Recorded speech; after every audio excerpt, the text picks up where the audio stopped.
কী অবস্থা আপনাদের সবার? আশা করি সবাই ভালো আছেন। তো এই মাত্র অফিস থেকে আসলাম, মানে খাবার খাবো, তো ভাবলাম যে সালাদ বানাই। তো সালাদ বানানোর জন্য তো শসা প্রয়োজন, তো শসা আমার নাই। তো গেছে কালকে আমি দেখছিলাম যে আমার বাগানের মধ্যে শসা উঠানোর উপযুক্ত হয়ে রয়েছে। তো আপনাদের সাথে এখন শেয়ার করব যে কি পরিমাণ শসা এখন আসতেছে আমার বাগানের মধ্যে, আমি আপনাদেরকে একটু দেখানোর চেষ্টা করব। তো চলেন একটু আপনাদেরকে দেখাই। তো এই যে হচ্ছে আপনার শসা, দেখেন ঝুলে আছে যে এখানে, এটা কিন্তু আপনার উঠানোর উপযুক্ত হয়ে রয়েছে। এই হচ্ছে শসা, আর আমি আপনাদেরকে একটু ঘুরে ঘুরে একটু দেখানোর চেষ্টা করি। এই হচ্ছে সেই শসা, আবার নিচেও কিন্তু শসা আছে, আমি আপনাদেরকে দেখাই। এই যে দেখেন, এই যে শসা, এই যে শসা, তারপরে যে এই পাশে বড় একটা হয়ে রয়েছে, এই যে দেখেন, এই যে বড় একটা হয়ে রয়েছে। তো মোটামুটি আপনার বলা চলে এখন আমি যদি আমার বাগান থেকে শসা কাটি, আমার মনে হয় 10টার মতো শসা কাটতে পারবো এই মুহূর্তে। আমি আপনাদেরকে দেখাই যে কী পরিমাণ যে শসা এখন আসছে, দেখে ভালোই লাগতেছে আর কি। এই যে দেখেন ঝুলে আছে, এই যে ঝুলে আছে, তারপর এই যে এই পাশেও একটা ঝুলে আছে, এই যে ওই পাশে, এই যে দেখেন। তো জাস্ট আমি এখন আপনাদেরকে এই যে হাফ অর্ধেক এতটুকু থেকে ওই পাশটা আমি দেখাইলাম, এবং ওই পাশটা আপনার বাকি আছে এখনও, আমি আপনাদেরকে দেখাই। এই পাশটা এখনও কিন্তু আপনার বাকি আছে। তো বাগান করতেছি বা বাগান থেকে সবজি উঠাইতেছি, এটার যে একটা ফিল বা একটা আনন্দ, মানে বইলা গিয়া বোঝান যাব না। আমি আপনাদেরকে একটা কাইটা দেখাই আসলে কীরকম হয়েছে শশাগুলো, আমি আপনাদেরকে দেখাই। তো এই হচ্ছে সেই শশার বুটা, এখান থেকে কাইটা দিলাম, আর এই হচ্ছে সেই শশা, এই হচ্ছে শশা। আমি আরও কয়েকটা কাঠি আমি আপনাদেরকে একটু দেখানোর চেষ্টা করি। এই যে এই পাশে আরেকটা আছে, এটাও কাইটা ফেলাইলাম। এটা সর্বোচ্চ বড় হয়েছে দেখা যায়, এরকম বড় আরও হয়েছে কিনা আমি জানি না। এই দেখেন, তো 2টা কাটলাম, তাই না? শশাগুলো কিন্তু একদম কড়া, এখনো কিন্তু আপনার বাতি হয় নাই। তো এই যে এই পাশে আরেকটা, এটাও কাটি। তো এই হচ্ছে সেই বুটা, তো 3টা কাটলাম। তো আপাতত 3টাই থাক, আমি একা মানুষ, বেশি কাটলে আবার ঝামেলা, খাইতে পারবো না। এই 3টা কাটলাম। তো চলেন আপনাদেরকে একটু, যেহেতু আমি এখন সালাদ বানাবো, সালাদ বানানোর জন্য আপনার ওই পাশে আপনার ইটালিয়ান পার্সলি আছে, যেটাকে বলেন আপনার ধনিয়া পাতা আছে না, ওই কাইন্ড অফ আপনার ধনিয়া পাতা, কিন্তু ধনিয়ার পাতার মতো না। তো এটা হচ্ছে সেই ইটালিয়ান পার্সলি, যেটা সালাদের মধ্যে দিয়ে খাইলে ভালো লাগে। তো এই হচ্ছে সেই, দেখতে আপনার খুবই সবুজ।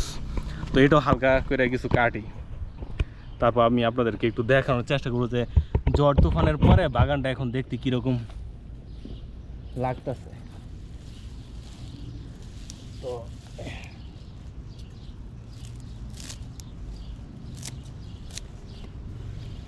এই হচ্ছে সেই ইটালিয়ান পার্সলি, যেটা সালাদ দা খাইলে মানে অনেক খুব ভালো লাগে আর কি।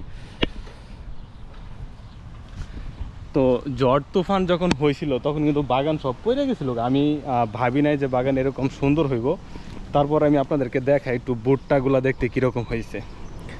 তো এই যে দেখেন ভুট্টা, যে ভুট্টা কিন্তু এখন আসছে, প্রতিটা গাছের মধ্যে ভুট্টা কিন্তু এখন আছে, এই যে দেখেন। তো আমি এখন কি একটা ভুট্টা কি উঠাবো নাকি, ভুট্টা কি এটা উঠানোর উপযুক্ত হয়েছে কিনা আমি জানি না, হয়েছে না, এখন উপযুক্ত হয় নাই। তো এই হচ্ছে আমার ভুট্টার অবস্থা। তো এই পাশে দেখা যায় আপনার স্কোয়াশও হয়েছে, এই যে স্কোয়াশও কাটার উপযুক্ত হয়েছে। তো এটাও কাটি, মুসুর দিয়ে ভাঙে ফেলাই, কি কন, কি গাছ নষ্ট হইব কি না। না, এই যে একটা স্কোয়াশও উঠাইলাম, এই যে। তো ওই পাশে আরেকটা স্কোয়াশ আছে, ওটাও কাটি। তারপর আমি এই বছরে কিন্তু আপনার করছি, ঢেঁড়স আছে না, ঢেঁড়স কিন্তু আপনার এই বড় গাছ যেগুলো হয় ওরকমগুলো এবার কিনে আনি না এবছরে, একদম বোস টাইপের আমি ঢেঁড়সের বিচি এবার কিনে আনছি, যাতে ছোটো থাকতে ঢেঁড়স হয়। আমি আপনাদেরকে ঢেঁড়সের গাছটা একটু দেখাই। এই যে ঢেঁড়সের গাছটা ঠিক এতটুকু বড়ই।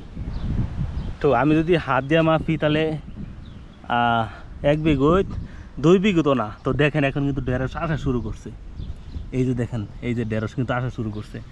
তো এই যে এখানে একটা গাছ, ওই পাশে একটা, 2টা, এই যে এখানে একটা, এখানে একটা, এখানে আছে 4টা ঢেঁড়সের গাছ, আর এই পাশে আছে আরও 3টা, 1 2 3 4 5 6 7 7টা ঢেঁড়সের গাছ হয়েছে। আরও আমি এখানে আরও লাগাইছি, আরও 4টে আমি এখানে লাগাইছি। এই জায়গায় নিজে হইতাছে, এই যে। তো এটা পরে লাগাইছি আর কি। তো এই পাশে আরেকটা হয়েছে দেখা যায় আপনার স্কোয়াশ, এটাও উঠাই। এটা অনেকটা বড় হয়ে গেছে গা। আর এই যে দেখেন স্কোয়াশ। তো এখন আমি 2টা স্কোয়াশ উঠাইলাম এবং আপনার ইটালিয়ান পার্সলি কাটলাম এবং 3টা কাটলাম, আপনার শশা কাটলাম। শশাটা ওই পাশে রাখছি আর ইটালিয়ান পার্সলি কাটলাম। আর এই হচ্ছে আমার সেই টমেটোর অবস্থা। আমি আপনাদেরকে একটু টমেটোটাও দেখাই। এই যে টমেটো কিন্তু ওঠানো যাইব, চেরি টমেটো। এই যে চেরি টমেটো হালকা করে কিছু উঠাই। তারপর এই পাশে কিন্তু আপনার মরিচের গাছগুলো এখন ভালো হয়েছে। এই যে এই পাশে একটা ঢেঁড়সের গাছ হয়েছে দেখা যায়। আর এই পাশে আমি লাগাইছিলাম ওটা বেগুনের চারা। বেগুনের চারার মধ্যে কিন্তু আপনার ফুল আসছে, এই যে দেখেন, এই যে ফুল আসছে। বেগুনও কিন্তু আমার মনে হয় হইব। তো এই হচ্ছে এখন বাগানের অবস্থা। আর ওই পাশে আপনাদেরকে একটু বরবটিগুলো একটু দেখানোর চেষ্টা করি। ঝড় তুফানে কিন্তু বরবটি গাছ কিন্তু একদম হয়ে গেছিলো আপনার, অনেকটাই নষ্ট হয়েছিল। কিন্তু এখন দেখা বোঝার উপায় নাই যে এই বরবটি গাছগুলো আপনার নষ্ট হয়েছিল। এটার মধ্যে ফুল আসতেছে, এই দেখেন মৌমাছি ঘুরতেছে। এই পাশেও ফুল আসতেছে। আমার হোপফুলি আপনার বরবটিও আসবে, মনে হয় আপনার 2-3 সপ্তাহের মধ্যেই আমি বরবটিও তুলতে পারবো। তো একটু আপনাদেরকে দেখানোর চেষ্টা করলাম যে আসলে বাগানের সবজি খাওয়া বা উঠানো মজাই আলাদা, তাই না? তো 3টা কাটলাম, এ হচ্ছে 3টা শশা। আর ওই পাশে 2টা হচ্ছে স্কোয়াশ আর হচ্ছে ইটালিয়ান পার্সলি উঠাইলাম। তো ভালো থাকবেন, সুস্থ থাকবেন, নিজের যত্ন নেবেন। যদি একটু জমি টমি থাকে করার চেষ্টা করবেন। তো এই হলো অবস্থা। তো দেখা হবে আপনার সাথে পরবর্তীতে যে কোনো একটা ভিডিও নিয়ে। সেই পর্যন্ত ভালো থাকবেন, সুস্থ থাকবেন। Take care, bye by.